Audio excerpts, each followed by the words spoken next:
तो जब हमसे ये पूछा जाता है कि भारत को आजाद कराने वाले स्वतंत्रता सेनानियों के नाम बताओ, तो हम 1000 नाम फटाफट गिनवा देते हैं। मगर जब हमसे कोई ये पूछ ले कि मुस्लिम स्वतंत्रता सेनानियों के नाम बताओ, तब हम टीपू सुल्तान, खान अब्दुल गफ्फार खान और अशफाकुल्लाह खान के अलावा चौथा नाम नहीं बता पाते। और ये सिर्फ इसलिए क्योंकि मुसलमानों ने अपना इतिहास मिटने से नहीं बचाया, और जो बचा कुचा इतिहास आज है उसको भी मुस्लिम कौम पढ़ने की जहमत नहीं उठाती। आज मैं आपको 15 ऐसे मुस्लिम स्वतंत्रता सेनानियों के बारे में बताऊंगा जिनका नाम भी आपने पहले कभी नहीं सुना होगा। मैंने इन 15 मुस्लिम स्वतंत्रता सेनानियों के बारे में बड़ी मुश्किल से जानकारी जुटाई है, क्योंकि अक्सर इतिहास की किताबों से इनका नाम सहित इतिहास गायब कर दिया गया है। तो मेरा आपसे निवेदन, रिक्वेस्ट रहेगी कि आप वीडियो को पूरा जरूर देखना। सैयद मोहम्मद सरफुद्दीन 1901 बिहार में पैदा हुए ये मुस्लिम स्वतंत्रता सेनानी पैसे से एक यूनानी डॉक्टर थे। जब महात्मा गांधी ने 1930 के नमक आंदोलन की घोषणा की, तो ये गांधी के साथ कंधे से कंधा मिलाकर भारतीय स्वतंत्रता आंदोलन में शामिल हो गए। इनके साहस से बौखलाए अंग्रेजों ने गांधी के साथ ही इनको भी जेल की कोठरी में बंद कर दिया। वर्ष 2007 में भारत को आजाद कराने के इनके साहसिक योगदान के लिए भारत सरकार ने इनको पद्म भूषण से सम्मानित किया। 30 दिसंबर 2015 को 114 वर्ष की उम्र में इनका इंतकाल हो गया था। पीर अली खान हिंदुस्तान के सबसे कट्टर स्वतंत्रता सेनानियों में से एक थे, जिन्होंने 1857 की क्रांति में अंग्रेजों को दौड़ा दौड़ा कर मारा था। लेकिन हाय अफसोस, उनकी बहादुरी के किस्से इतिहास से मिटा दिए गए। एक बार पीर अली को अंग्रेजों ने बिना वजह गिरफ्तार करके उनके साथ बदसलूकी की। इस घटना ने पीर अली को इतना चिढ़ा दिया कि उन्होंने अंग्रेजों को भारत से भगाने की कसम खा ली, जिसके लिए उन्होंने कई लोगों का एक संगठन बनाया तथा किसी भी तरह से 50 बंदूकों का जुगाड़ कर लिया। मगर वो इस प्लान में नाकामयाब रहे। अंग्रेजों को इस प्लान के बारे में पता चलने पर अंग्रेजों ने पीर अली के कई साथियों को फांसी पर लटका दिया। मगर पीर अली ने फिर से आजादी के झंडे को बुलंद किया और अपने 200 क्रांतिकारियों के साथ गुलजार बाग में अंग्रेजों के मुख्यालय पर हमला कर डाला, जिससे उनके कई साथी तो शहीद हो गए, मगर अंग्रेजों का कमांडर लिलियन मारा गया।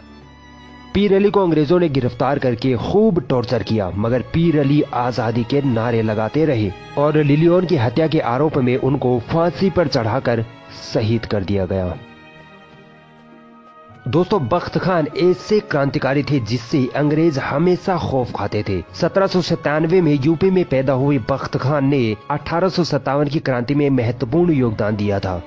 बख्त खान ईस्ट इंडिया कंपनी में सैन्य कमांडर थे, मगर अंग्रेजों के जुल्म को देखकर आजादी की ऐसी आग उनमें पैदा हुई कि अंग्रेजों को भारत से खदेड़ने का उन्होंने बेड़ा उठा लिया। बहादुर शाह जफर को जब अंग्रेजों ने गिरफ्तार कर लिया, तो बख्त खान ने ही आजादी की बागडोर संभाली, मगर हथियार, गोला बारूद और भोजन की कमी के कारण आजादी का ये आंदोलन कमजोर पड़ गया और अंग्रेजों ने 13 मई 1859 को बख्त खान को शहीद कर डाला। मौलवी अब्दुल्ला शाह इतने बड़े क्रांतिकारी थे जिनको खुद अंग्रेज अपना सबसे बड़ा दुश्मन मानते थे। अंग्रेजों ने बिना वजह इनकी सारी संपत्ति जब्त कर ली, जिससे मौलवी अब्दुल्ला के सीने में अंग्रेजों के खिलाफ नफरत भर गई और इन्होंने अपनी मातृभूमि से विदेशी आक्रमणकारियों को भगाने का निर्णय लिया। इन्होंने कई क्रांतिकारियों का संगठन बनाया और अंग्रेजों के खिलाफ बगावत खड़ी कर डाली। अंग्रेजों ने उनको गिरफ्तार कर देशद्रोह का आरोप लगाकर फांसी की सजा सुना डाली, मगर उसी वक्त 1857 की क्रांति छिड़ गई और मौलवी अब्दुल्ला जेल से निकल भागे। मौलवी अब्दुल्ला ने अंग्रेजों के दिलों में इतना खौफ पैदा कर डाला था कि अंग्रेजों ने इन पर उस वक्त के 50,000 का इनाम घोषित कर दिया था। और दोस्तों, ये वो पहले क्रांतिकारी थे जिन पर ऐसा इनाम रखा गया। अंग्रेजों से छुपने के लिए मौलवी अब्दुल्ला ने पवायायन के राजा से मदद मांगी, मगर उस राजा ने दरवाजे ना खोले और अंग्रेजों ने मौलवी अब्दुल्ला को गोलियों से भून दिया और वो शहीद हो गए। दोस्तों, सैयद अलाउद्दीन हैदर अंग्रेजों को फूटी आंख नहीं सुहाते थे, क्योंकि ये वो क्रांतिकारी थे जिन्होंने आजादी के पहले आंदोलन के लिए बहुत सारे क्रांतिकारियों को अंग्रेजों के खिलाफ एकजुट कर लिया था। सैयद अलाउद्दीन हैदर का जन्म 1824 ईस्वी में तेलंगाना में हुआ था। ये हैदराबाद की मक्का मस्जिद के प्रचारक व इमाम थे। 1857 की क्रांति में मौलवी अलाउद्दीन ने अपने 300 क्रांतिकारियों के साथ मिलकर ब्रिटिश रेजिमेंट बिल्डिंग पर हमला बोल दिया, मगर अफसोस वो कामयाब न हो सके। पता है क्यों? क्योंकि उनके एक साथी मंत्री सालार जंग ने उनको धोखा दे दिया और अंग्रेजों का साथ दिया। अंग्रेजों ने मौलवी अलाउद्दीन को अंडमान की काला पानी की जेल की सजा सुनाई। दोस्तों, ये वो पहले स्वतंत्रता सेनानी थे जिनको काला पानी की सजा हुई थी। 30 साल तक वो काला पानी की दर्दनाक यातनाएं झेलते रहे और फिर उनकी मृत्यु हो गई। दोस्तों, मौलवी अलाउद्दीन के साथ ही एक और मुस्लिम स्वतंत्रता सेनानी तुर्रेबाज खान ने भी अंग्रेजों के खिलाफ विद्रोह छेड़ रखा था। इनको भी मौलवी अलाउद्दीन के साथ काला पानी जेल भेज दिया गया था। इन्होंने वहां से भागने की कोशिश की, मगर अंग्रेजी पुलिस ने इनको गोली मार दी। दोस्तों, अंग्रेजों के दिल का खौफ और जुल्म देखिए। जब तुर्रेबाज खान गोली से मर गए, फिर भी उनकी लाश को हैदराबाद लाकर सबके सामने फांसी दी गई। भारत सरकार ने तुर्रेबाज खान के देश के लिए बलिदान का सम्मान करते हुए उनके नाम पर एक सड़क का नाम तुर्रेबाज खान रोड रखा, जो हैदराबाद के कोटी में यूनिवर्सिटी कॉलेज फॉर वुमेन के पास स्थित है।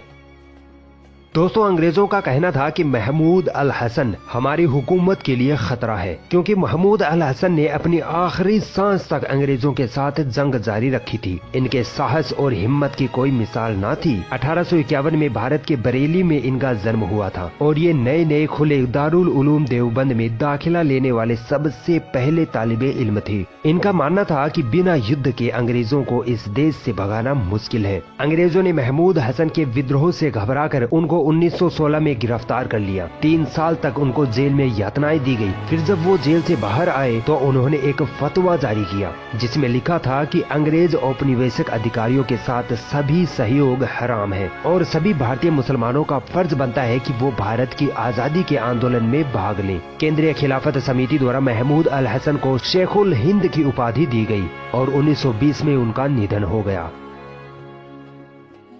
दोस्तों, हथियारों की जंग से बड़ी जंग होती है कलम की जंग।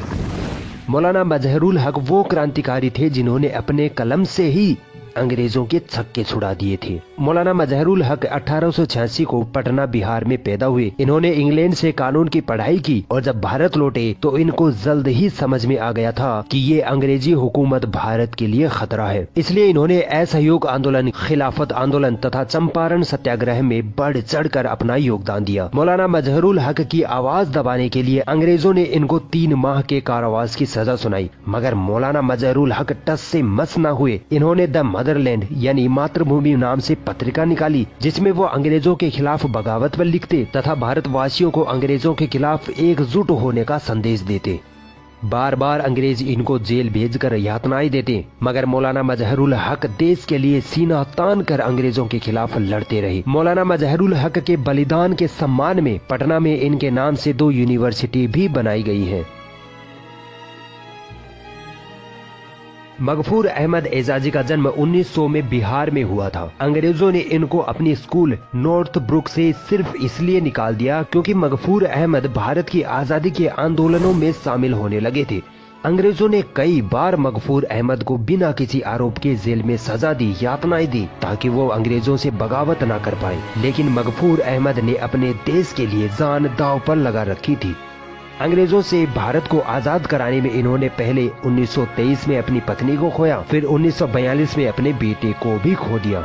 मगफूर अहमद अंग्रेजों से तब तक लड़ते रहे जब तक भारत को आजादी नहीं मिल गई। 1966 में इनके आवास स्थान मुजफ्फरपुर में इनका निधन हो गया। आसफ अली का जन्म 1888 में हुआ था। दोस्तों, ये वो मुस्लिम वकील थे जो भारत के स्वतंत्रता सेनानियों को अंग्रेजों के चंगुल से छुड़ाने के लिए उनके पक्ष में केस लड़ा करते थे।